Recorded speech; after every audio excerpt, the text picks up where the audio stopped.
నేను నిన్న గాంధీ భవన్లో మాట్లాడేటప్పుడు మరి కేటీఆర్ గారు క్యారెక్టర్ గురించి, మరి వారి గతంలో వారు చేసినటువంటి కార్యక్రమాల గురించి, మహిళల మీద వారికి ఉన్నటువంటి మరి చులకన భావం గురించి మాట్లాడుతూ మరి ఆయన నన్ను రొచ్చగొట్టే విధంగా మాట్లాడినప్పుడు నేను భావోద్వేగానికి లోనై మరి కొన్ని ఆయన మీద నేను విమర్శలు చేయాల్సిన అవసరం వచ్చింది.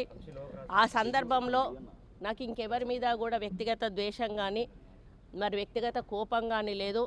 అనుకోని ఆ సందర్భంలో ఒక కుటుంబం మాట నేను తీయడం ఏదైతే ఉందో అది అనుకోకుండా నా నోటి నుంచి జరగడం జరిగింది.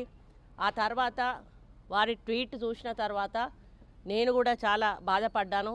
ఎందుకంటే ఏ విషయంలో నేనైతే బాధపడతా ఉన్నానో ఆ విషయంలో నేను ఇంకొకరిని నొప్పించాను అని తెలిసి రాత్రి వెంటనే మరి దాన్ని వెనక్కి తీసుకుంటూ నేను ట్వీట్ చేయడం జరిగింది. కాబట్టి నాకు జరిగిన అవమానం, నేను పడ్డ బాధ ఇంకొకరు పడకూడదు అనేటువంటి ఒక ఆలోచనతోటి నేను బేషరతుగా దాన్ని వెనక్కి తీసుకోవడం జరిగింది. కానీ కేటీఆర్ విషయంలో మాత్రం తగ్గేది లేదు.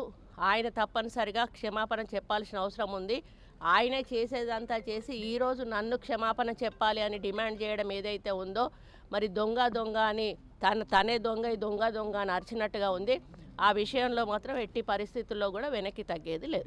హిట్ టీవీ యాప్ ని డౌన్లోడ్ చేసుకోండి. ఇందులో short news, live news, entertainment movies అన్ని అవైలబుల్ గా ఉన్నాయి. Please download hit TV app.